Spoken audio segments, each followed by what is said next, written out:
السلام علیکم۔ اچانک سکوت ختم ہوا۔ جہاں میں تھا وہاں کی زمین متزلزل ہونے لگی۔ برف ٹوٹ رہی تھی۔ وہ گڑھا جو پر ہو گیا تھا وہ خالی اور کھوکھلا ہونے لگا۔ اس کی گہرائی میں اندر کی سطح ابھر رہی تھی۔ میں ابھر رہا تھا۔ اللہ تعالیٰ خزانوں کو اور ناسمجھ میں آنے والے رازوں کو کبھی نہ کبھی نکال ہی دیتا ہے۔ مجھے زمین نے اپنی کوکھ سے نکال دیا۔ برف کی سطح پر پہنچتے ہی مجھے ایک چھینک آئی۔ آنکھ چھینکتے ہی آنکھ کھل گئی۔ لا الہ الا اللہ محمد الرسول اللہ۔ میں کلمہ پڑھتے ہوئے اٹھ کر بیٹھ گیا۔ چند ساعتوں تک یاد نہیں آیا کہ میں کون ہوں اور کہاں پہنچا ہوا ہوں۔ میری نگاہوں کے سامنے حد نظر تک برف کی چمکتی اور جگمگاتی ہوئی سفیدی تھی۔ اوپر نیلا آسمان تھا۔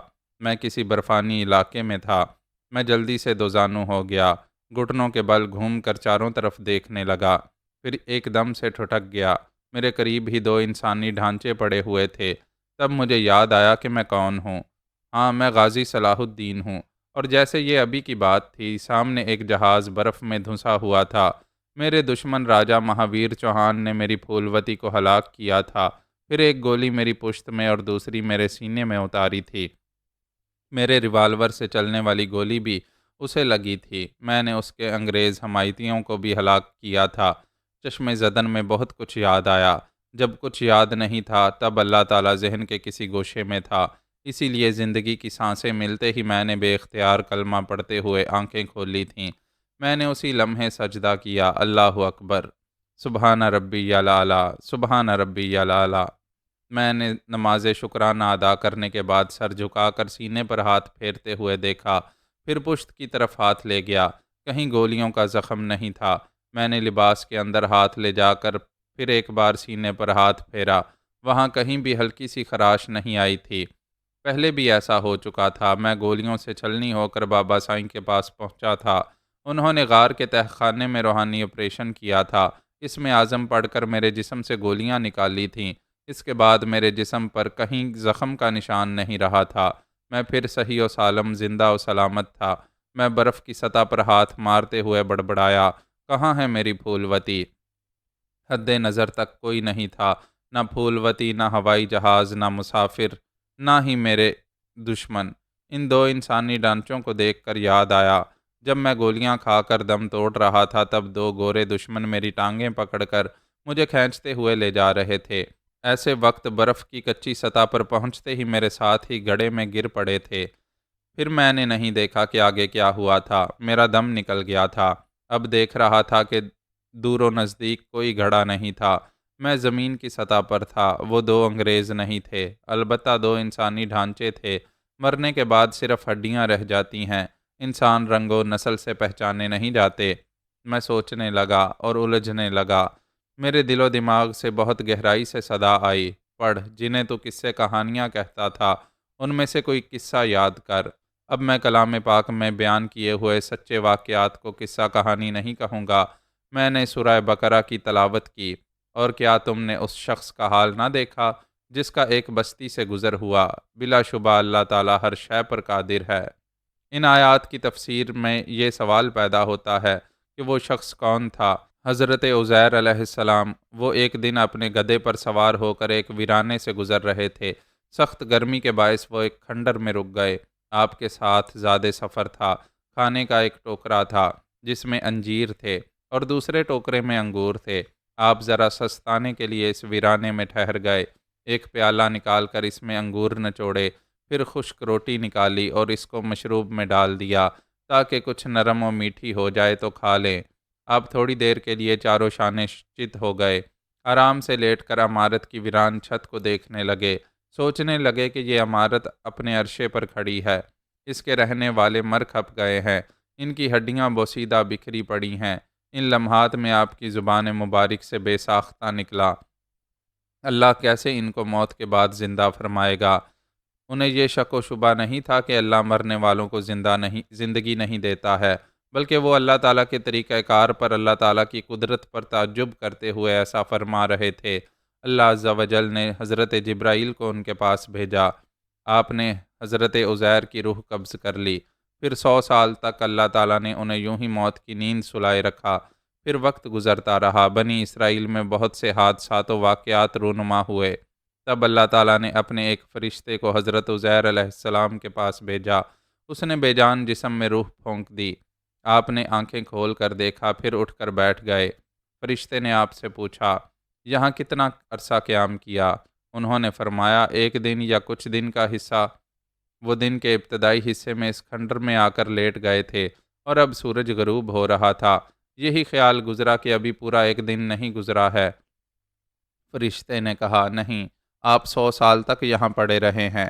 اپنے کھانے پینے کی چیزوں کو دیکھیں، جن میں ذرا برابر تبدیلی نہیں آئی ہے۔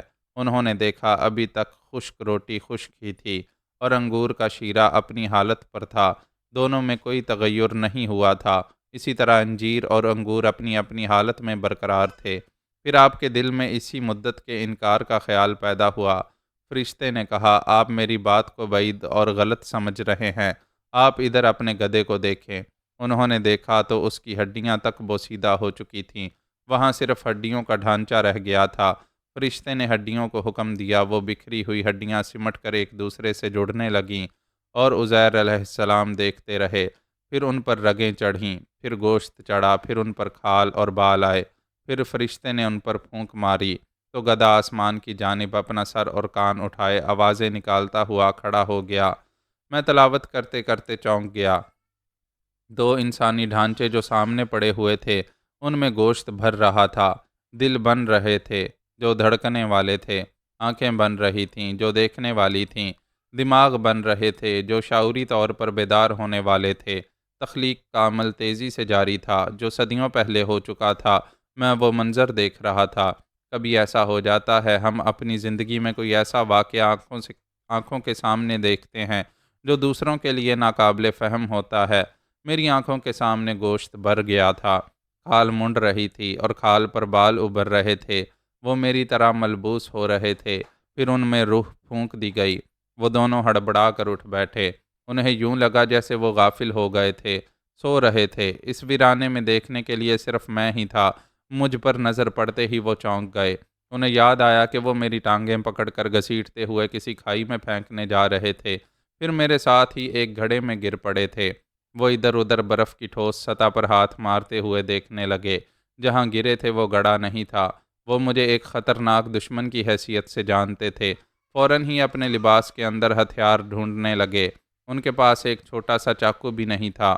میں نے کہا، مرنے مارنے کے ارادے سے باز آ جاؤ، ہم ابھی موت کے اندھیرے سے نکل کر آئے ہیں۔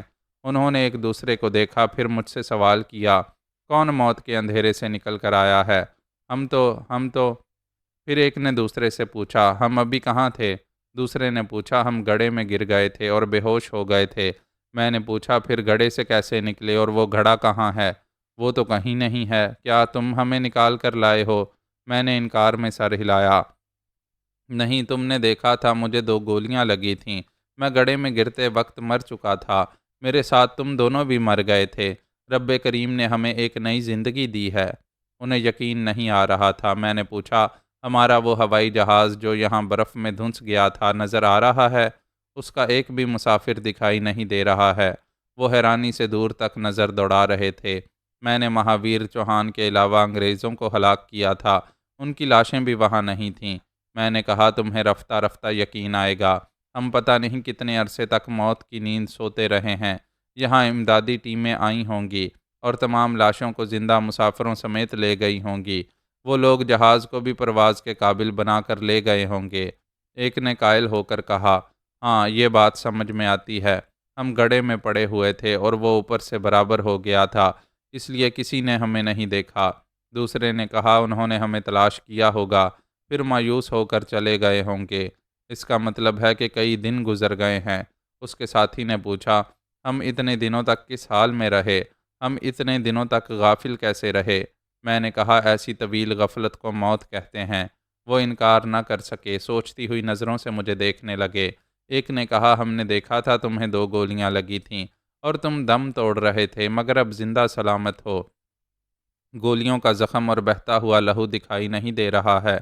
ہم تینوں اٹھ کر کھڑے ہو گئے۔ ایک نے کہا، یہاں دور تک زندگی کے آثار نظر نہیں آ رہے ہیں۔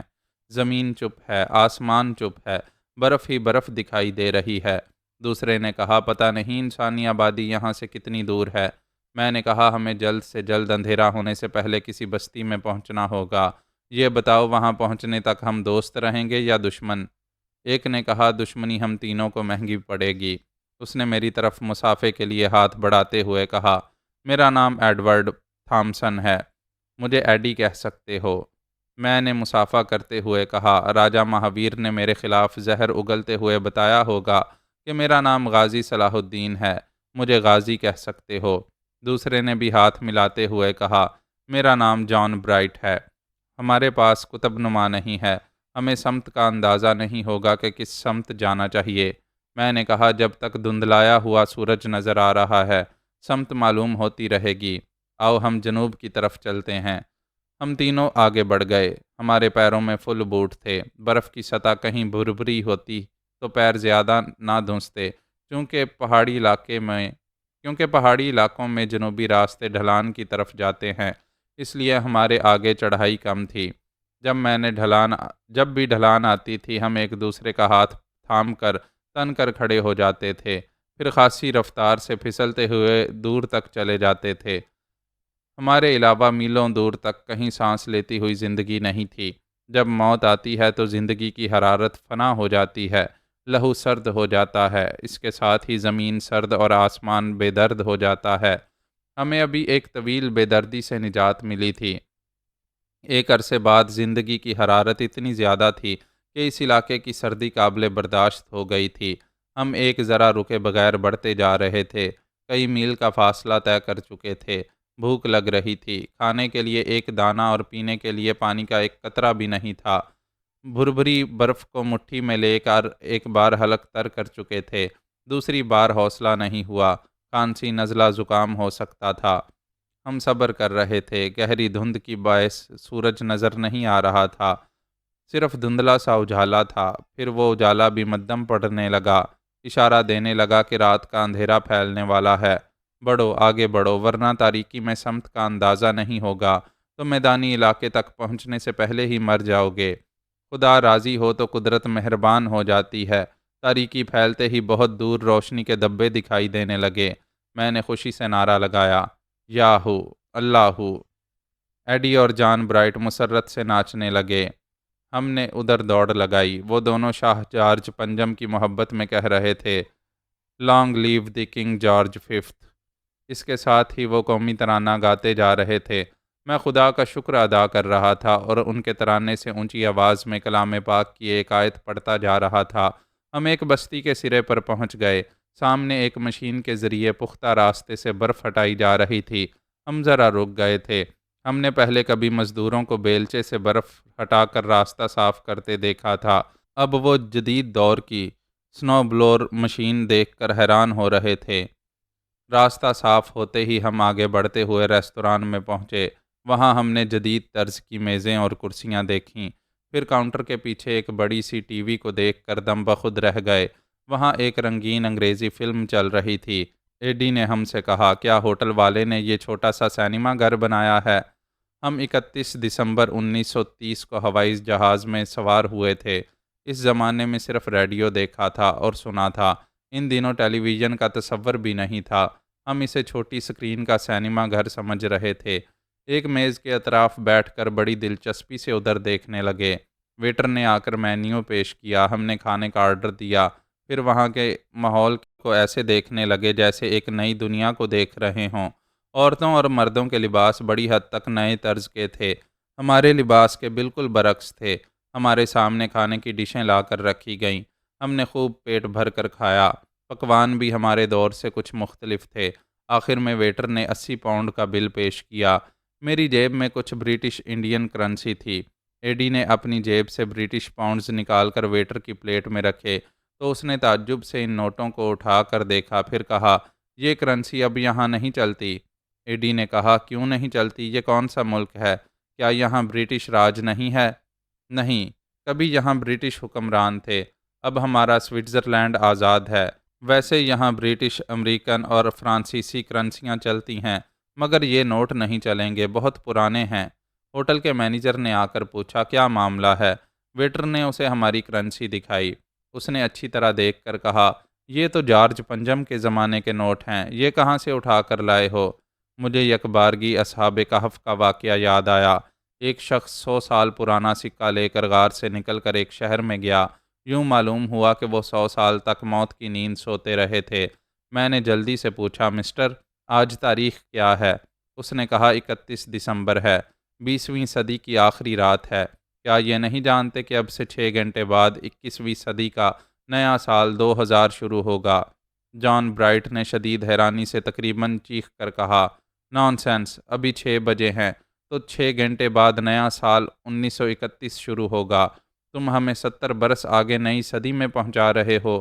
ایڈی نے کہا، ہاں، یہ 31 دسمبر 1930 کی آخری رات ہے۔ مینیجر نے ہم تینوں کو دیکھتے ہوئے پوچھا، کیا تم پاگل خانے سے آئے ہو؟ 70 برس پرانی کرنسی کہاں سے لائے ہو؟ آس پاس کی میزوں والے بھی متوجہ ہو گئے تھے۔ کچھ اپنی جگہ سے اٹھ کر ہمارے پاس آ گئے۔ وہ طرح طرح کے سوالات کر رہے تھے۔ ہم جواب دے رہے تھے اور یہ ثابت ہو رہا تھا کہ ہم تینوں 70 برس پرانے ہیں۔ پھر تو وہاں سب ہی ہم سے دلچسپی لینے لگے۔ جن کے پاس کیمرے تھے وہ ہمیں عجوبہ سمجھ کر تصویریں اتارنے لگے۔ پھر انہوں نے ہوم ڈپارٹمنٹ اور پریس کلب سے رابطہ کرنے کے لیے موبائل فون نکالے تو ہم نے حیرانی سے دیکھا، ہم نے تار سے منسلک فون دیکھے تھے۔ ان فونز میں دائرہ نما چکری کو گھما کر نمبر ملاتے تھے۔ اس کے برعکس سبھی یہ دیکھ رہے تھے کہ وہ لوگ مختلف بٹن دبا کر رابطہ کرتے ہوئے متعلقہ افراد سے ہمارے متعلق کچھ بول رہے تھے۔ ان لمحات میں ہمارے لیے ایک نئی دنیا کے دروازے کھلنے والے تھے۔ ہم 1930 کے باشندے تھے۔ اب 70 برس بعد ایسی حیرت انگیز دنیا دیکھنے والے تھے جہاں سائنس اور ٹیکنالوجی کے حوالے سے نئی نئی ایجادات ہوتی رہتی ہیں۔ 1 گھنٹے کے اندر اس ریستوران میں اخباری نمائندوں کی بھیڑ لگ گئی۔ ہماری تصویریں اتارنے کے لیے ہر طرف سے فلیش لائٹس کی چکا چوند ہونے لگی۔ وہ ہمارے سلسلے میں دھماکہ خیز خبریں تیار کر رہے تھے۔ انٹرنیٹ کے ذریعے معلوم کیا جا رہا تھا کہ کیا 31 دسمبر 1930 کی رات سوئٹزرلینڈ کے شمالی پہاڑی علاقے میں کسی جہاز کو حادثہ پیش آیا تھا۔ جواب موصول ہو رہا تھا کہ ایسا حادثہ ہو چکا ہے۔ کئی مسافر زندہ سلامت واپس لائے گئے تھے۔ کئی مسافروں کی لاشیں بھی تھیں۔ 3 مسافر لاپتہ ہو گئے تھے۔ تلاشیں بسیار کے باوجود ان کے نقش قدم بھی نہ مل سکے۔ ان گمشدہ مسافروں کے نام غازی صلاح الدین، ایڈورڈ تھامسن اور جان برائٹ ہیں۔ پرانے ریکارڈز اور انٹرنیٹ کے ذریعے ہمارے نام مکمل کوائف کے ساتھ موصول ہو رہے تھے۔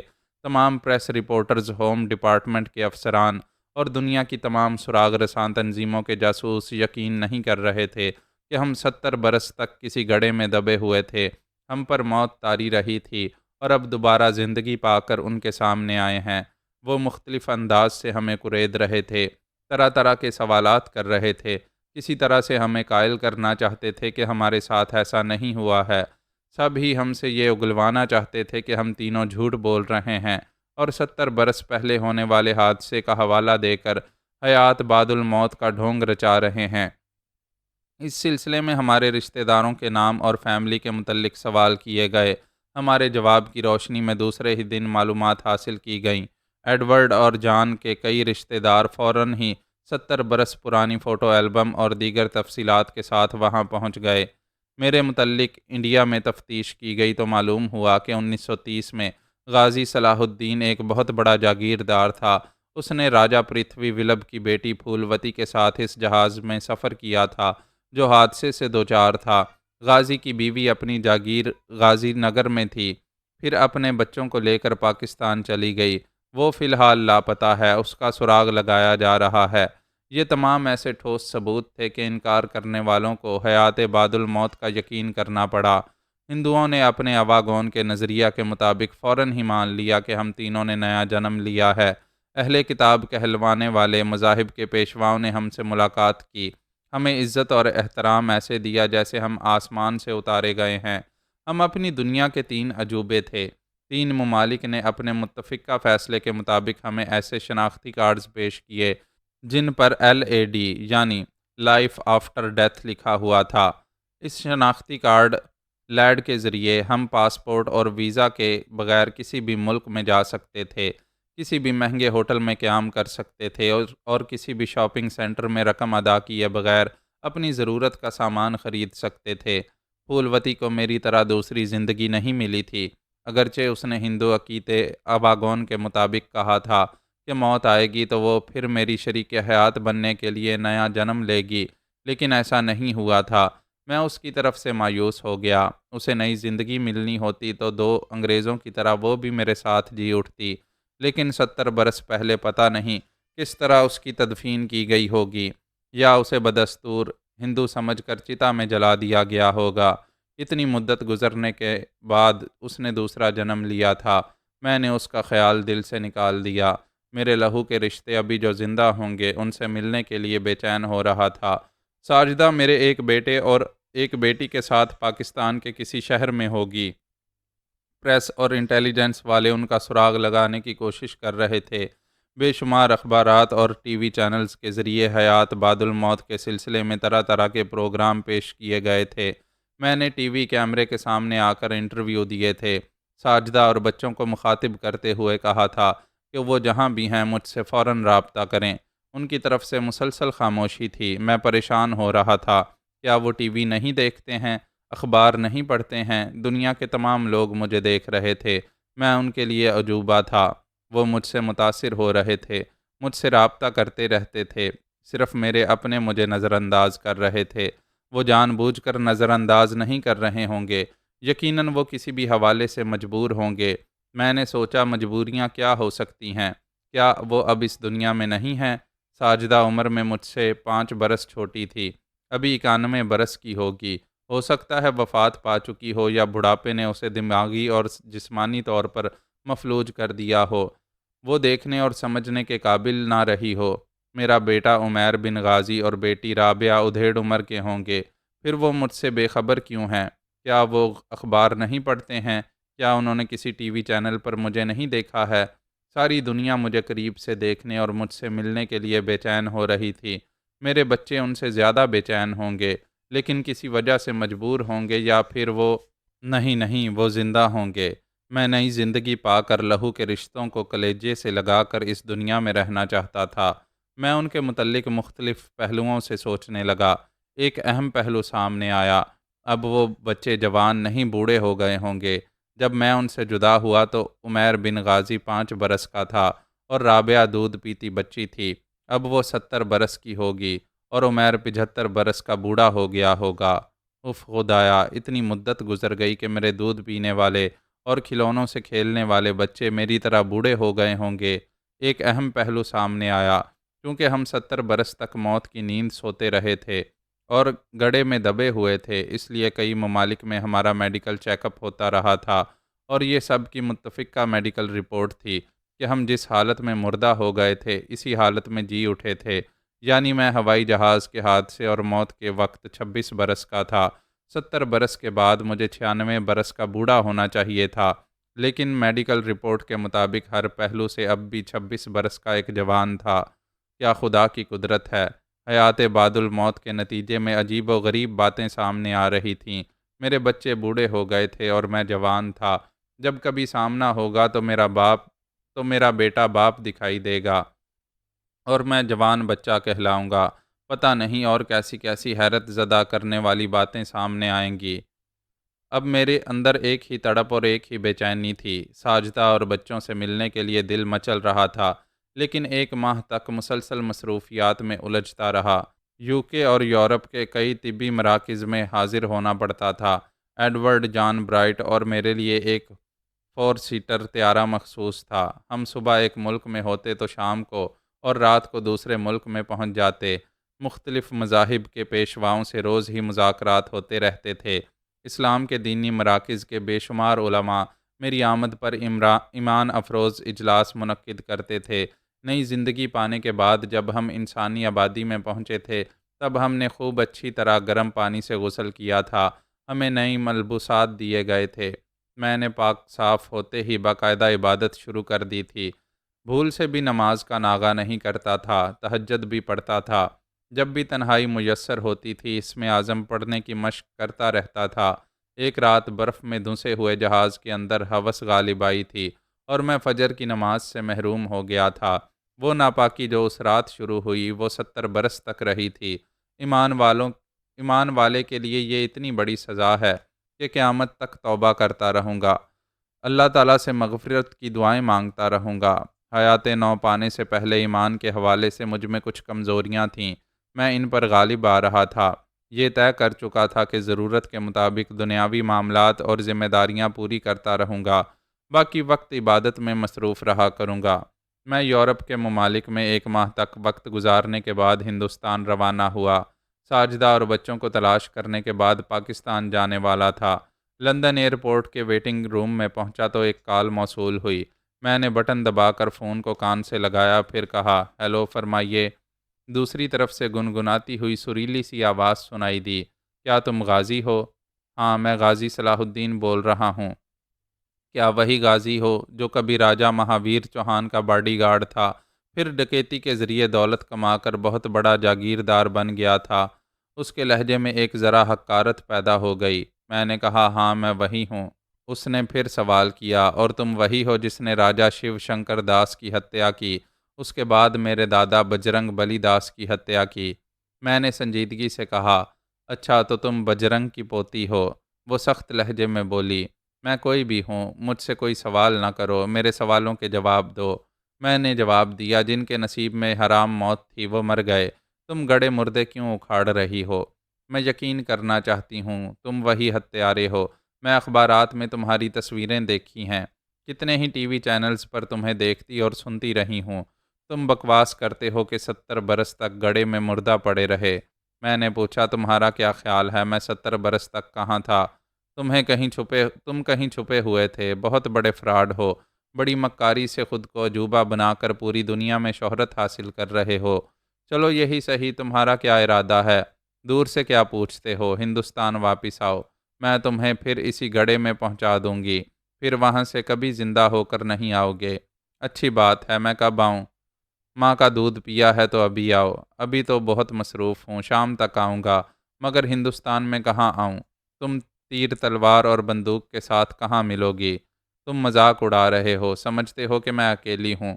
یہاں آؤ گے تو میرے بھائیوں کو دیکھ کر ہوش اڑ جائیں گے، پہاڑ جیسے باڈی بلڈر ہیں، تمہیں کتے کی موت مارنے کے لیے ان کے چیلے چپاٹے ہی کافی ہیں۔ تم اتنی دیر سے چیلنج کر رہی ہو، جبکہ تمہارے بھائیوں کو مجھ سے بولنا چاہیے، وہ زیادہ نہیں بولتے، موت کی طرح خاموشی سے آتے ہیں اور شریر سے آتما نکال کر چلے جاتے ہیں۔ یعنی وہ ایسے سورما ہیں جن کے بہن کے ذریعے شکار کو پھانستے ہیں، پھر اسے مارتے ہیں۔ بکواس مت کرو، میرے بھائی بے غیرت نہیں ہیں۔ تمہارا اپنے بارے میں کیا خیال ہے؟ میں نے 70 برس پہلے ایک فلم میں دیکھا تھا کہ کہانی کی ہیروئن انتقام لینے کے لیے ہیرو کے پاس انگارے چباتی ہوئی آتی ہے، پھر ہزار جان سے اس پر عاشق ہو کر پھول برسانے لگتی ہے۔ تمہیں اپنے بارے میں بڑی خوش فہمی ہے، میں تو تم پر تھوکنا بھی پسند نہیں کروں گی۔ یہی تم سے کہہ رہا ہوں، مجھ پر عاشق ہونے کی حماقت نہ کرنا، میں تم پر تھوکنا بھی پسند نہیں کروں گا۔ میں نے رابطہ ختم کر دیا، پھر سیٹ کی پشت سے ٹیک لگا کر اس کی آواز اور لہجے پر دھیان دیا۔ ہمارے درمیان طویل فاصلہ تھا، لیکن آواز پلک جھپکتے ہی دنیا کے کسی بھی حصے میں پہنچ جاتی ہے۔ اس کی آواز فون کے بغیر ہی میری سماعت کو چھونے لگی۔ وہ کسی سے کہہ رہی تھی، اچھا ہے وہ آج شام کو ہی آ جائے، میرے انتقام کی آگ بجھے گی، میں اسے زندہ چتا میں جلاؤں گی۔ ایک مرد کی بھاری بھرکم آواز سنائی دی، وہ ابھی کہاں ہے اور شام تک یہاں کیسے پہنچے گا؟ میں اس سے پوچھنا بھول گئی کہ وہ اس وقت کہاں ہے۔ دوسری بھاری بھرکم آواز سنائی دی، تم غصے میں کام کی باتیں کرنا بھول جاتی ہو، ہمیں معلوم ہونا چاہیے کہ وہ کہاں سے آئے گا، اسے معلوم نہیں ہونا چاہیے کہ ہم کہاں ہیں۔ وہ بولی، بھائی، میں پھر اسے کال کروں؟ دونوں بھائیوں کی ہوں سنائی دی، وہ نمبر پنچ کرنے لگی۔ چند سیکنڈ کے بعد ہی میرے فون کی کالنگ ٹون سنائی دینے لگی۔ میں نے اٹینڈ نہیں کیا، اس کا فون مجھے پکارتا رہا، پھر چپ ہو گیا۔ وہ بولی، بھیا وہ اٹینڈ نہیں کر رہا، میں پھر کال کرتی ہوں۔ اس وقت وہ اپنے بھائیوں کے ساتھ تھی، ان میں سے ایک کو بھیا اور دوسرے کو بھائی کہہ کر مخاطب کرتی تھی۔ میں نے اپنا فون آف کر دیا۔ وہ تھوڑی دیر بعد غصے سے بولی، اس نے اپنا فون آف کر دیا ہے۔ ایک نے کہا، زیادہ دیر بند نہیں رکھے گا، آدھے گھنٹے بعد پھر کال کرو۔ دوسرے نے کہا، شنکر دادا اور بجرنگ دادا ہمارے باپوں سے کہا کرتے تھے کہ وہ مسلمان بہت خطرناک ہے، وہ اپنے دشمنوں کی بو سونگھ کر کہیں سے بھی آ دھمکتا ہے۔ بہن نے پوچھا، کیا اس نے اسی لیے فون بند کیا ہے؟ کیا وہ ہماری بو سونگھ کر یہاں آ جائے گا؟ وہ تمہارے منہ سے بجرنگ دادا کا نام سن کر سمجھ گیا ہوگا کہ تم پالن پور سے بول رہی ہو، پھر تو وہ ادھر جائے گا اور ہم یہاں دلی میں ہیں۔ اس نے کہا، بھیا ہمیں ابھی پالن پور جانا چاہیے، اس نے شام کو آنے کی بات کہی ہے۔ میں ایئر انڈیا کی فلائٹ سے شام 5 بجے دلی پہنچنے والا تھا۔ ایک بھائی نے کہا، رتناولی بہتر یہ ہے کہ اس سے رابطہ کرو اور بتاؤ کہ ہم دلی میں ہیں۔ اس نے رابطہ کیا، پھر مایوسی ہوئی۔ میں نے فون بند رکھا تھا۔ تھوڑی دیر بعد اسے آن کر کے نمبر پنچ کیے، پھر رابطہ ہونے پر کہا، ہیلو رتناولی۔ وہ حیرانی سے بولی، تم میرا نام کیسے جانتے ہو؟ میں نے کہا، قبر سے اٹھ کر آنے والوں کو غیب کی باتیں معلوم ہو جاتی ہیں۔ پالن پور نہ جاؤ، دلی میں رہو، آج رات کسی وقت تمہارے پاس آؤں گا۔ یہ کہہ کر میں نے فون کو پھر سے آف کر دیا۔ وہ ذرا سہم کر حیرانی سے بولی، بھیا بھائی وہ میرا نام جانتا ہے، یہ بھی جانتا ہے کہ ابھی ہم پالن پور جانا چاہتے تھے۔ بھائی نے کہا، کیا کہہ رہی ہو؟ ابھی ہم نے جانے کا ارادہ کیا تھا، ہم تینوں کے سوا کوئی نہیں جانتا۔ وہ کیسے جان گیا؟ وہ کہہ رہا تھا کہ قبر سے اٹھ کر آنے والا مردہ غیب کی باتیں جان لیتا ہے، اور یہ ابھی ثابت ہو رہا ہے۔ وہ تینوں پریشان ہو کر اپنے اپنے طور پر سوچنے لگے۔ ایک نے کہا، ہم پچھلے 1 ماہ سے اخباروں میں پڑھ رہے ہیں، ٹی وی چینلز پر اسے دیکھ رہے ہیں، یقین ہو گیا ہے کہ وہ ایک بار مرنے کے بعد پھر سے دنیا میں آیا ہے۔ ہمارے باپ دادا اور پردادا کے زمانے سے سب ہی کہتے چلے آئے ہیں کہ انسان مرنے کے بعد زندہ ہو جائے تو بھوت بن جاتا ہے۔ اس کا مطلب یہ ہے کہ ہمیں غازی سے نہیں، اس کے بھوت سے لڑنا ہوگا۔ ہاں، اور بھوت سے لڑنے کے لیے کالا جادو جاننا ضروری ہے۔ رتناولی نے کہا، ہمیں کالا جادو جاننے والے کسی تانترک مہاراج کو فوراً پکڑنا ہوگا۔ ایک بھائی نے دوسرے بھائی سے کہا، بلبیر بھیا، ہمیں معلوم ہونا چاہیے کہ وہ یہاں کب پہنچے گا اور کس راستے سے آئے گا۔ یہ معلوم ہوا کہ بلبیر بڑا بھائی ہے۔ اس نے چھوٹے بھائی سے کہا، رنبیر، وہ ہمیں نہیں بتائے گا، یہاں اچانک آ کر حملہ کرے گا، کوئی کالا جادو جاننے والا ہی اس کے بارے میں کچھ بتا سکے گا۔ وہ تینوں کسی تانترک مہاراج کی خدمات حاصل کرنے والے تھے۔ میں ویٹنگ روم سے نکل کر دوسرے مسافروں کے ساتھ جہاز میں آ کر بیٹھ گیا۔ ایڈورڈ تھامسن، جان برائٹ کو اور مجھ کو تمام میڈیاز کے ذریعے دن رات پیش کیا گیا تھا۔ آدھی سے زیادہ دنیا ہمیں صورت شکل سے پہچاننے لگی تھی۔ اس جہاز میں بھی بے شمار مسافروں نے مجھے پہچان کر بڑی گرم جوشی سے مصافحہ کیا، مجھ سے باتیں کرتے رہے۔ میرے ساتھ والی سیٹ پر ایک یہودی اور ایک ہندو ہم سفر تھا۔ یہودی نے مجھ سے ہاتھ ملاتے ہوئے کہا، آپ سے مل کر خوشی ہو رہی ہے، آپ سے ہاتھ ملانا، آپ کو صرف چھو لینا بھی اعزاز کی بات ہے۔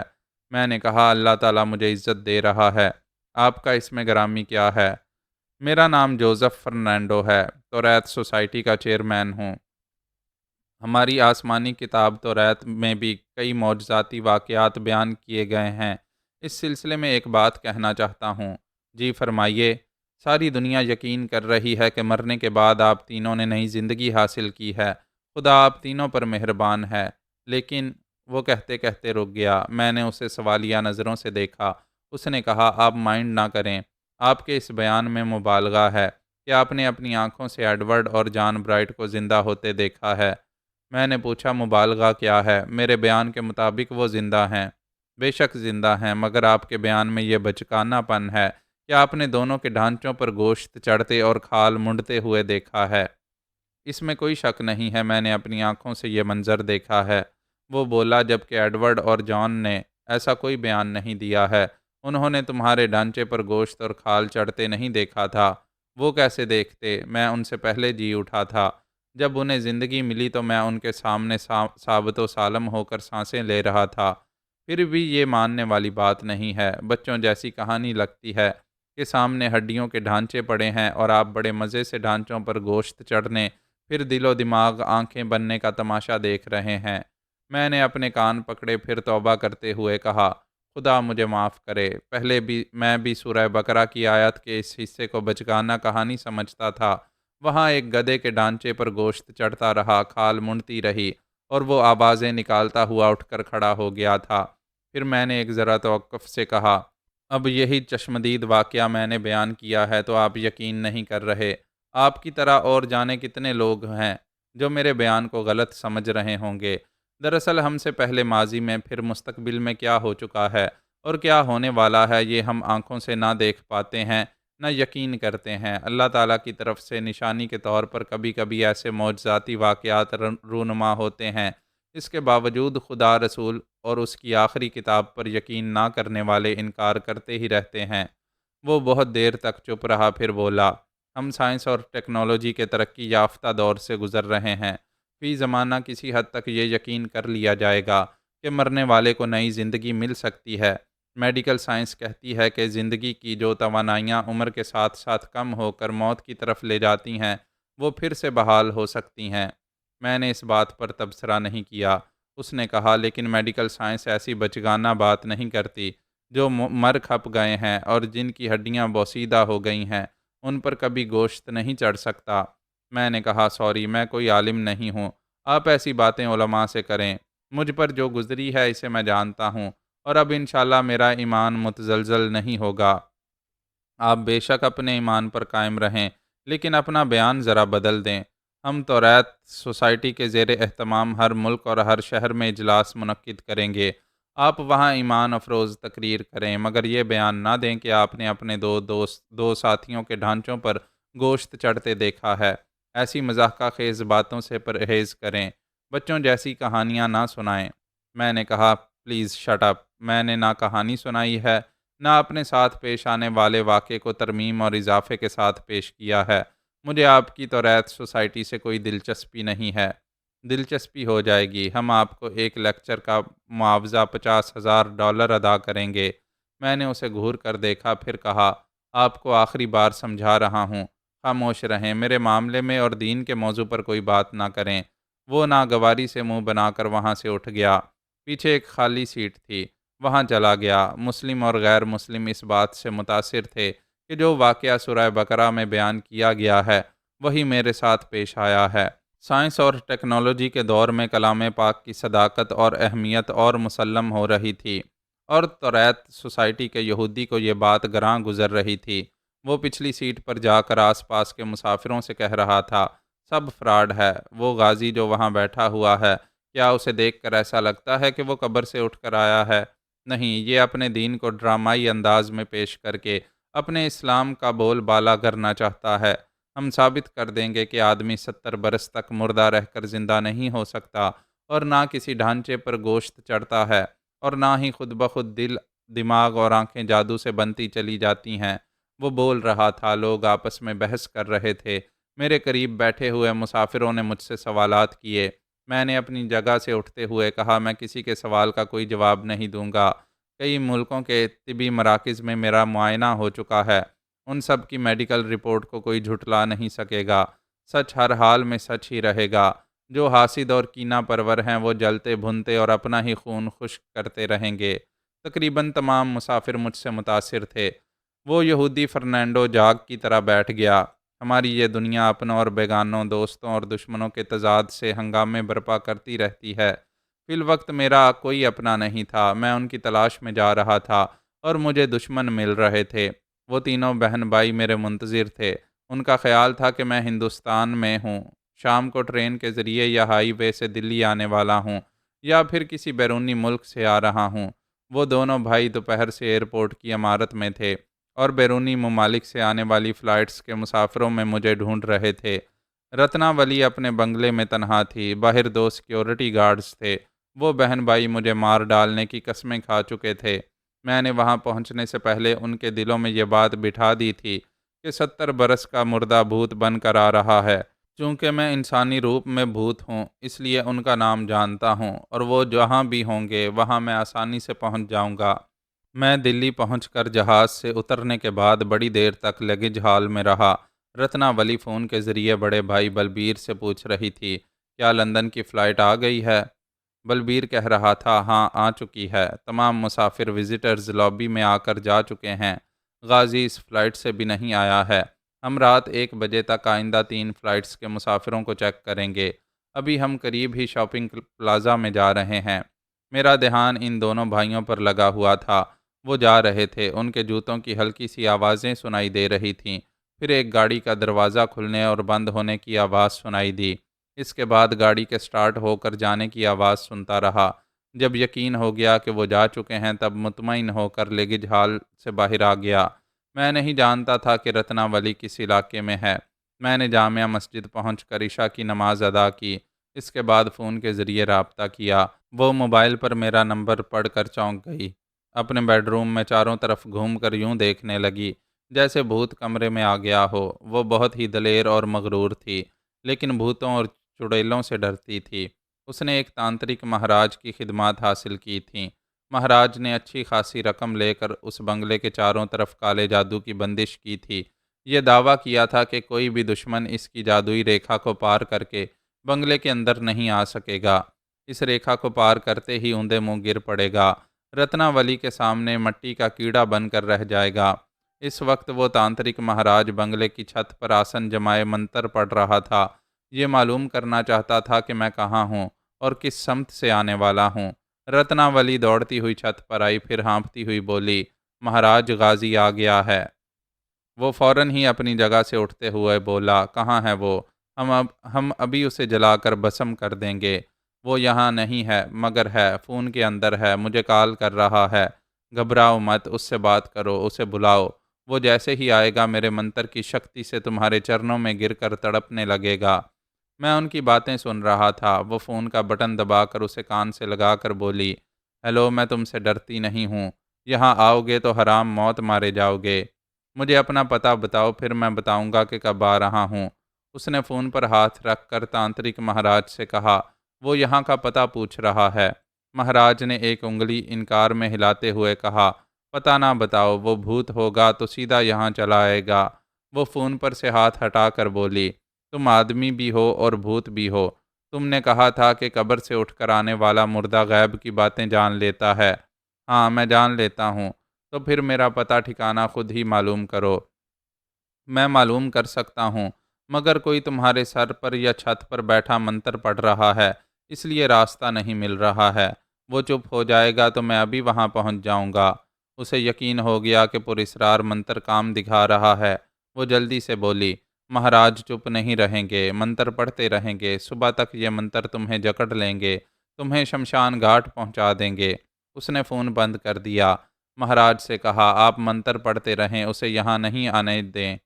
مہاراج نے کہا، فکر نہ کرو، میرے منتر اسے یہاں نہیں آنے دیں گے، شمشان گھاٹ پہنچا دیں گے۔ میں یہی چاہتا تھا کہ مہاراج چپ نہ رہے، مسلسل پڑھتا رہے اور میں اس کی آواز سنتا ہوا وہاں تک پہنچ جاؤں۔ میرے پاس LAD نامی اسپیشل شناختی کارڈ تھا، جس کے ذریعے میں پاسپورٹ ویزا کے بغیر کسی بھی ملک میں جا سکتا تھا، کسی بھی مہنگے ہوٹل میں قیام کر سکتا تھا اور نقد رقم ادا کیے بغیر اپنی ضرورت کا سامان حاصل کر سکتا تھا۔ میں نے اس کارڈ کے ذریعے ایک رینٹڈ کار حاصل کی، پھر اسے ڈرائیو کرتا ہوا تانترک مہاراج کی آواز سنتا ہوا ایک سمت جانے لگا۔ کالے جادو کا توڑ لازمی تھا۔ ایسے وقت اس میں اعظم پڑھتا جا رہا تھا۔ منتر پڑھنے والے کی آواز سے اندازہ ہوتا جا رہا تھا کہ وہ مجھ سے کتنے فاصلے پر ہے، اور وہ فاصلہ کم سے کم ہوتا جا رہا تھا۔ میری کار ایک رہائشی علاقے میں پہنچی تو وہ آواز بہت قریب سے سنائی دینے لگی۔ میں نے ذرا اور آگے بڑھ کر ایک بنگلے کے سامنے کار روک دی۔ وہ مہاراج اسی بنگلے کی چھت پر بیٹھا منتروں کا جاپ کر رہا تھا۔ رات کے 11 بجے تھے، احاطے میں نیم تاریکی تھی۔ بڑے گیٹ کے کیبن میں ایک گارڈ تھا۔ وہ مجھے کار سے اترتے دیکھ کر کیبن سے باہر آتے ہوئے بولا، کس سے ملنا چاہتے ہو؟ میں نے آگے بڑھتے ہوئے کہا، میں بلبیر سے ملنے آیا ہوں۔ اس نے کہا، وہ موجود نہیں ہے، آپ فون پر ان سے رابطہ کریں۔ میں نے قریب پہنچتے ہی ایک گھونسا اس کے منہ پر رسید کیا، پھر اس سے پہلے کہ وہ سنبھلتا میں نے اس کے گن والے ہاتھ میں آرم لاک لگا دیا۔ اس کے حلق سے کراہ نکلی۔ یہ ایسا داؤ تھا کہ وہ جوابی حملہ کرنے کے قابل نہیں رہا تھا۔ میں نے اسے رگیدتے ہوئے کیبن کی دیوار سے ٹکرا دیا۔ اس کا منہ ٹکرایا تھا، آنکھوں کے سامنے کمکمے جلنے بجھنے لگے تھے۔ میں نے اسے دوسری تیسری بار ٹکرایا تو وہ بے دم سا ہو کر گر پڑا۔ میں اسے یوں ہی چھوڑ کر جاتا تو وہ کسی وقت بھی ہوش میں آ سکتا تھا، لہٰذا میں نے گن کے دستے سے اس کے سر پر ضرب لگائی۔ وہ پھڑپھڑا کر ساکت ہو گیا۔ دوسرا گارڈ بنگلے کے پیچھے گیٹ پر ہوگا، سامنے ہوتا تو اس سے بھی نمٹ لیتا۔ میں اپنی کار کو وہاں سے آگے بڑھا کر ذرا دور لے گیا، پھر واپس پیدل چلتا ہوا بنگلے کے احاطے میں پہنچ گیا۔ میں ایسی مصروفیات کے درمیان اسم اعظم پڑھتا رہا تھا۔ بنگلے کے بیرونی دروازے کی طرف جاتے وقت اچانک پیروں تلے ایسی گرمی محسوس ہوئی جیسے وہاں انگارے بچھائے گئے ہوں، جبکہ آگ دکھائی نہیں دے رہی تھی۔ بات سمجھ میں آ گئی، تانترک مہاراج نے کالے جادو کے ذریعے بنگلے کے چاروں طرف بندش کی تھی تاکہ میں وہاں قدم نہ رکھ سکوں۔ واقعی میں وہاں قدم رکھتے ہی جل جاتا، آگے بڑھنے کے قابل نہ رہتا، لیکن میرے اندر اسم اعظم گونج رہا تھا، اللہ، یا اللہ، یا اللہ۔ میں بڑے ہی جذب کے عالم میں پڑتا ہوا اس نظر نہ آنے والی اگنی ریکھا سے گزر گیا۔ بنگلے کے دروازے اور کھڑکیاں اندر سے بند تھیں اور میں ابھی اندر نہیں جانا چاہتا تھا، پہلے اس چھت والے سے نمٹنا ضروری تھا۔ میں آگے بڑھتا ہوا بنگلے کے دائیں طرف آیا، وہاں ایک آہنی پائپ دیوار سے لگا ہوا اوپر کی طرف گیا تھا۔ میں درختوں، پہاڑوں اور چٹانوں پر چڑھتا رہا۔ وہ 15-16 فٹ کی بلندی میرے لیے کچھ نہیں تھی۔ میں اس پائپ کے ذریعے آسانی سے چھت پر پہنچ گیا۔ وہاں کالا جادو کا عمل جاری تھا۔ ایک بڑی انگیٹھی سے آگ کے شعلے لپک رہے تھے۔ پیتل کی بڑی سی تھال پر سندور اور گیندے کے پھول رکھے ہوئے تھے۔ تانترک مہاراج آگ کے سامنے پلتھی مارے بیٹھا تھا۔ اس کی پشت میری طرف تھی۔ اس نے ماش کی دال کے آٹے کو گوندھ کر میرا پتلا بنایا تھا۔ اسے تھال پر رکھ کر بڑی لگن سے منتر پڑھتا جا رہا تھا، جیسا کہ کالے جادو کا ایک خاص طریقہ ہے۔ اس کے مطابق وہ تمام رات منتر پڑھنے کے بعد اس پتلے میں ایک ایک کر کے سوئیاں پیوست کرنے والا تھا۔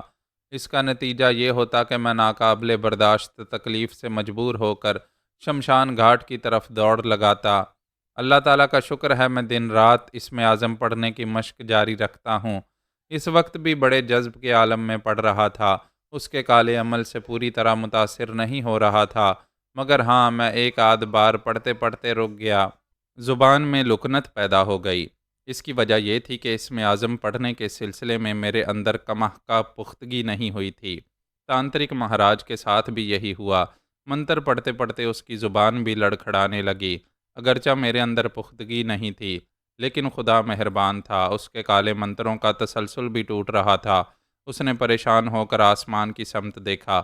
اسے محسوس ہوا کہ وہ ان لمحات میں چھت پر اکیلا نہیں ہے۔ اس نے فوراً ہی سر گھما کر دیکھا۔ میں اس کے لیے اجنبی تھا، مگر یہ خوف تھا کہ وہی دشمن ہوں اور اچانک چھت پر پہنچ گیا ہوں۔ وہ ہڑبڑا کر اٹھنے لگا۔ میں نے گھوم کر ایک زور کی کک ماری۔ مضبوط چرمی جوتا اس کے منہ پر پڑا۔ وہ پیچھے کی طرف الٹ گیا، سلگتی ہوئی انگیٹھی سے ٹکرا گیا۔ انگیٹھی کے اچھلتے ہوئے، بکھرتے ہوئے انگارے اس پر آئے۔ وہ تڑپتے ہوئے، چیخیں مارتے ہوئے اٹھنے لگا۔ میں نے جھک کر ایک بازو میں اس کی گردن دبوچ لی۔ اس کی چیخیں ایک جھٹکے سے رک گئیں۔ وہ سانسیں لینے کے لیے پھڑپھڑانے لگا۔ جسمانی طور پر دبلا پتلا اور کمزور تھا، میرے شکنجے سے نکل نہیں پا رہا تھا۔ اگرچہ کالے جادو کے حوالے سے بہت ہی خطرناک تھا، لیکن مجھے زیر کرنے کے لیے منتر پڑھنے کے قابل نہیں رہا تھا۔ ان لمحات میں اس کا دم گھٹ رہا تھا۔ ساری زندگی کی ساری قوتیں سانس کی ڈور سے بندھی رہتی ہیں۔ کالے جادو کی شکتی بھی سانسوں کی مرہون منت تھی۔ نہ سانس آ رہی تھی، نہ وہ منتر پڑھ سکتا تھا، اور نہ کسی طرح کا کالا علم کر سکتا تھا۔ اس کے اندر تڑپنے پھڑپھڑانے کی سکت بھی نہیں رہی تھی۔ آخری بار اس کے جسم نے 2-4 جھٹکے کھائے، پھر وہ ہمیشہ کے لیے ساکت ہو گیا۔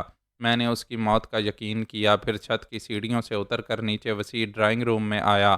وہاں سے گزرتے ہوئے معلوم ہوا کہ رات کے وقت کوئی ملازم بنگلے میں نہیں رہتا۔ میں نے ایک بیڈ روم کا دروازہ کھولا تو وہ تنہا تھی۔ ابھی غسل خانے سے نکل کر ڈریسنگ ٹیبل کے سامنے آئی تھی۔ ہیئر ڈریسر سے اپنے بالوں کو خشک کر رہی تھی۔ اس نے آئینے میں اپنے پیچھے میرا عکس دیکھا۔ اس کے ذہن میں یہ بات نقش ہو گئی تھی کہ میں مرنے کے بعد بھوت بن گیا ہوں۔ آئینے میں اسے یوں لگا جیسے میرا بھوت آ گیا ہے۔ اس کے ہاتھ سے ہیئر ڈریسر چھوٹ گیا۔ وہ تھر تھر کانپنے لگی، ہنومان چالیسواں پڑھنے لگی۔ میں نے قریب آ کر ایک ہاتھ سے اس کی گردن دبوچ لی۔ وہ چیخنے لگی۔ میں نے گردن کو جھٹکا دیتے ہوئے ڈانٹا، شٹ اپ! اس نے سہم کر ہونٹوں کو سختی سے بھینچ لیا۔ میں نے کہا، فون پر بڑی ڈینگیں مار رہی تھی، مجھے جان سے مار ڈالنے کی قسم کھا رہی تھی۔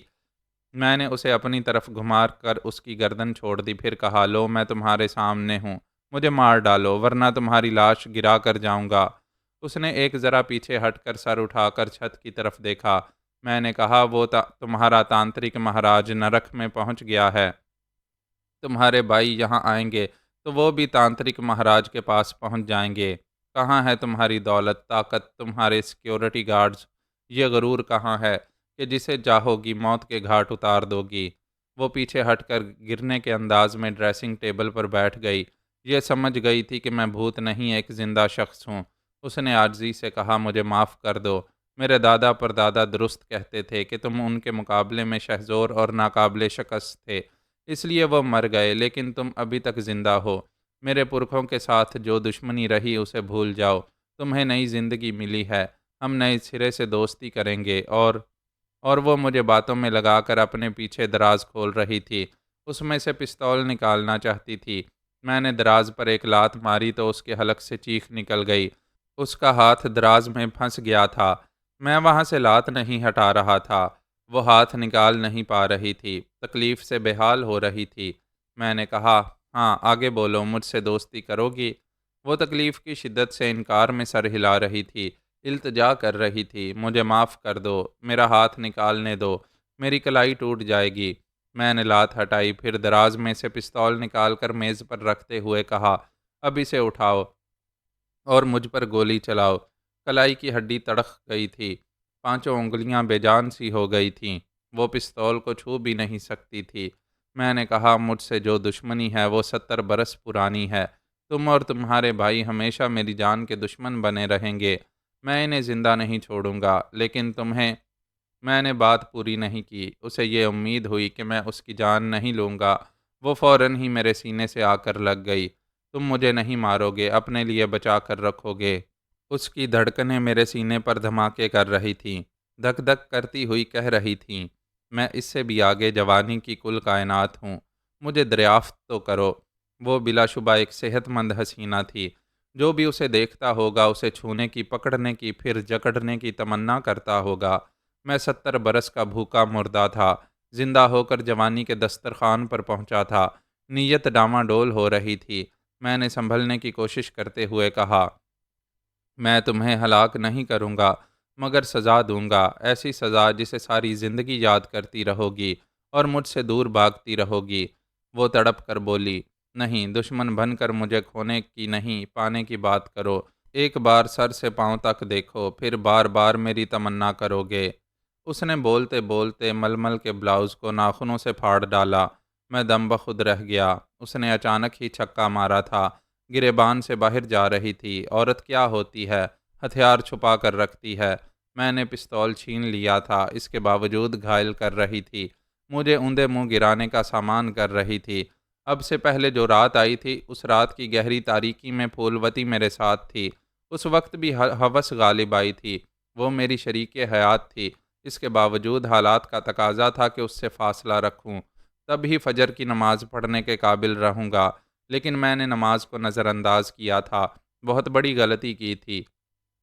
ہوس سے مغلوب ہونے کے بعد سزا بھی پائی تھی، پھولوتی سے اور اپنے پیدا ہونے والے بچے سے محروم ہو گیا۔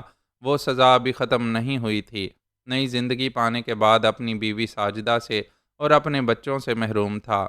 پتہ نہیں کبھی ان سے مل سکوں گا یا نہیں، یہ خدا ہی جانتا تھا۔ پھر وہی جذباتی بھڑکاتی ہوئی رات آئی تھی۔ پھولوتی کی جگہ رتناولی تھی، کوئی روکنے ٹوکنے والا نہیں تھا، عبادت بھی چھوٹنے والی نہیں تھی۔ میں صبح سے پہلے پاک و صاف ہو کر نماز پڑھ سکتا تھا، لیکن رتناولی نامحرم تھی، میرے لیے حرام تھی۔ میں دینی احکامات کے خلاف عیاشی سے بچنا چاہتا تھا، تب ہی میری توبہ قبول ہو سکتی تھی اور پچھلی غلطی معاف ہو سکتی تھی۔ میں نے ایک جھٹکے سے اسے الگ کر دیا۔ وہ ایک قدم پیچھے گئی، پھر آ کر لپٹ گئی۔ وہ مجھے بے باکی، بے حیائی کی لپیٹ میں لانا چاہتی تھی، اس سے پہلے ہی میں نے اس کے دوسرے ہاتھ کو تھام لیا۔ وہ خوش ہو گئی، خوش فہمی یہ تھی کہ میں راضی ہو گیا ہوں، لیکن دوسرے ہی لمحے میں اس کے حلق سے چیخیں نکلنے لگیں۔ میں نے اس کے دوسرے ہاتھ کو دراز میں گھسا کر ایک جھٹکے سے بند کیا، پھر کھولا، پھر بند کیا، پھر کھولا، پھر بند کیا۔ وہ تکلیف کی شدت سے تڑپ رہی تھی، چیخ رہی تھی، میری گرفت سے نکلنا چاہتی تھی مگر نکل نہیں پا رہی تھی۔ اس کی کلائی کا کچومر نکل گیا تھا۔ میں نے اسے چھوڑ دیا، وہ چکرا کر فرش پر گر پڑی۔ حسن و بے حیائی کو اہمیت نہ دی جائے، اسے ورگلانے کی سزا دی جائے تو پھر اس میں کشش نہیں رہتی۔ میں نے شرعی احکامات کے مطابق گناہ سے دامن بچایا تو بڑی آسودگی اور اطمینان حاصل ہوا۔ بیرونی دروازے پر دستک سنائی دی۔ میں تیزی سے چلتا ہوا وہاں پہنچا۔ بنگلے کے اندر ہر جگہ لائٹس بجھی ہوئی تھیں۔ وہ سیکیورٹی گارڈ جو پچھلے گیٹ پر تھا، اس نے رتناولی کی چیخیں سنی تھیں۔ دروازے پر دستک دیتے ہوئے پوچھ رہا تھا، میڈم آپ خیریت سے ہیں؟ دروازہ کھولیں۔ میں نے آدھے چہرے پر رومال باندھ کر دروازے کو کھولا۔ وہ سامنے کھڑا تھا۔ اس سے پہلے کہ وہ مجھے توجہ سے دیکھتا، میں نے پستول کے دستے سے پیشانی پر ضرب لگائی۔ وہ لڑکھڑا کر پیچھے گیا۔ میں نے دوسری ضرب لگائی تو وہ فرش پر ڈھیر ہو گیا۔ میں نے اس کے قریب جھک کر دیکھا، وہ بے ہوش ہو چکا تھا۔ رتنا کے بیڈ روم سے فون کال کی ٹون سنائی دے رہی تھی۔ میں پھر پلٹ کر وہاں آیا۔ سنگھار میز پر رکھا ہوا فون پکار رہا تھا۔ رتناولی کے دونوں ہاتھ بیکار ہو گئے تھے۔ وہ فرش پر سے اٹھنے کی کوشش کر رہی تھی۔ میں نے فون کو اٹھا کر کہا، میں اسے آن کر رہا ہوں، تم کسی کو میرے بارے میں کچھ نہیں بتاؤ گی؟ وہ تکلیف سے کراہتے ہوئے بولی، میرے بھیا کا فون ہوگا، وہ میری آواز سے پہچان لیں گے کہ میں تکلیف میں ہوں۔ تم بھائی سے کہو گی کہ سیڑھیوں سے گر پڑی ہو، وہ جلدی یہاں آئیں اور تمہیں ڈاکٹر کے پاس لے جائیں۔ وہ پریشان ہو کر بولی، تم انہیں مار ڈالو گے، انہیں یہاں آنے کو نہیں کہو گی تو میں تمہیں مار ڈالوں گا۔ میں نے فون آن کر کے اس کے کان سے لگایا۔ وہ کراہتے ہوئے بولی، آہ آہ بھائی، بڑے بھائی؟ بلبیر نے پریشان ہو کر پوچھا۔ رتنا تمہیں کیا ہوا؟ تم تکلیف میں ہو؟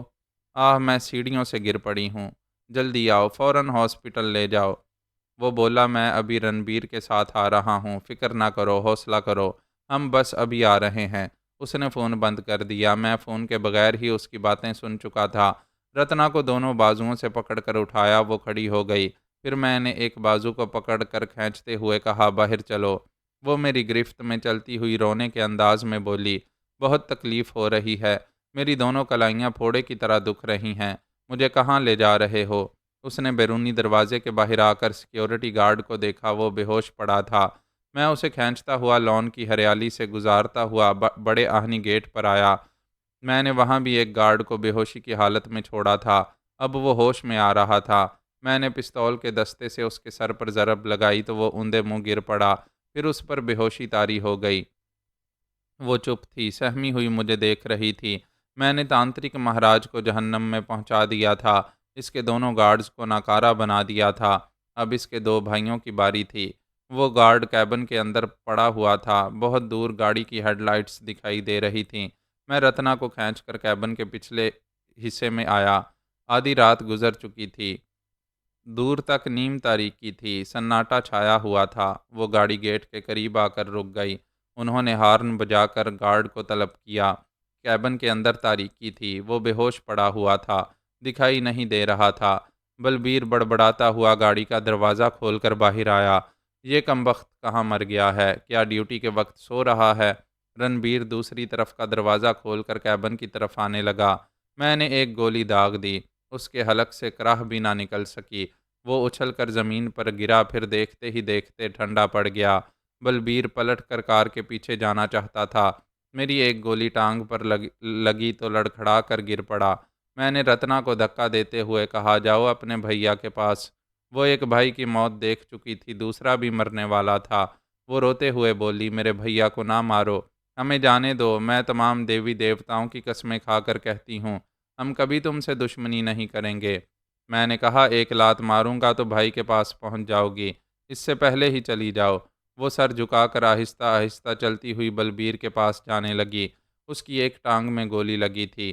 وہ کار کا سہارا لے کر کھڑا ہو گیا، اب کار کے پیچھے جا کر فائرنگ کے لیے مورچہ بنانا چاہتا تھا۔ اپنے لباس کے اندر سے ریوالور نکال رہا تھا۔ بہن کو دیکھ کر حیرانی سے بولا، تم یہاں ہو؟ وہ قریب آتے ہوئے بولی، ہاں، وہ مجھے پکڑ کر لایا ہے، کیبن کے پیچھے ہے، ہمیں زندہ نہیں چھوڑے گا۔ بلبیر نے بہن کو کھینچ کر جکڑ لیا، اپنے آگے ڈال بنا کر کہا، غازی گولی چلاؤ، مجھے نہیں لگے گی، میں ابھی پولیس کو کال کرتا ہوں، وہ تمہیں چاروں طرف سے گھیر لیں گے۔ وہ گھبرا کر بولی، بھیا یہ کیا کر رہے ہو؟ بہن کو ڈھال بنا رہے ہو، گولی مجھے لگے گی، میں مر جاؤں گی۔ وہ بولا، ویسے بھی مرنا ہے، پہلے تم مر جاؤ، کوئی فرق نہیں پڑے گا، میں تمہارے شریر کو ڈال بنا کر اس پر گولیاں چلاؤں گا۔ وہ بول رہا تھا۔ میں نے متواتر 3 گولیاں چلائیں، یہ یقین تھا کہ کوئی تو اسے لگے گی، اور یہی ہوا، 2 گولیاں رتنا کو لگیں، تیسری اس کے بھیا کی پیشانی میں گھس کر پیچھے سے نکل گئی۔ وہ دونوں الگ ہو کر زمین پر گرنے لگے تو میں نے ایک اور گولی بھیا کے سینے میں اتار دی۔ پھر میں نے پلٹ کر نہیں دیکھا، دوڑتا ہوا رینٹڈ کار میں آ کر بیٹھ گیا۔ آس پاس کی کوٹھیوں سے آوازیں سنائی دے رہی تھیں، سب چیخ چیخ کر ایک دوسرے سے پوچھ رہے تھے کہ فائرنگ کہاں ہو رہی ہے۔ جواباً کہا جا رہا تھا کہ بنگلہ نمبر 303 کے سامنے گولیاں چل رہی ہیں، فوراً پولیس کو کال کی جائے۔ میں کار سٹارٹ کر کے تیزی سے ڈرائیو کرتا ہوا وہاں سے دور نکل آیا۔ کوئی مجھ پر شبہ نہیں کر سکتا تھا کہ تانترک مہاراج کو اور ان بہن بھائیوں کو میں نے قتل کیا ہے۔ میرے خلاف کوئی چشمدید گواہ نہیں تھا، نہ ایسا کوئی تحریری ریکارڈ موجود تھا کہ 70 برس پہلے راجا شیو شنکر داس اور بجرنگ داس مجھ سے دشمنی کے نتیجے میں مارے گئے تھے، اور اسی دشمنی کے تسلسل میں ان کی پوتی اور پوتے جہنم میں پہنچ گئے تھے۔ از سر نو زندگی پانے کے بعد وہ پہلے دشمن تھے جو خود ہی مجھ سے ٹکرانے آئے تھے، خود ہی آواز دی تھی کہ آ بیل مجھے مار، اور وہ مار کھا گئے تھے۔ معزز ناظرین و سامعین، لائک، کمنٹس اور شیئر ضرور کریں۔ شکریہ۔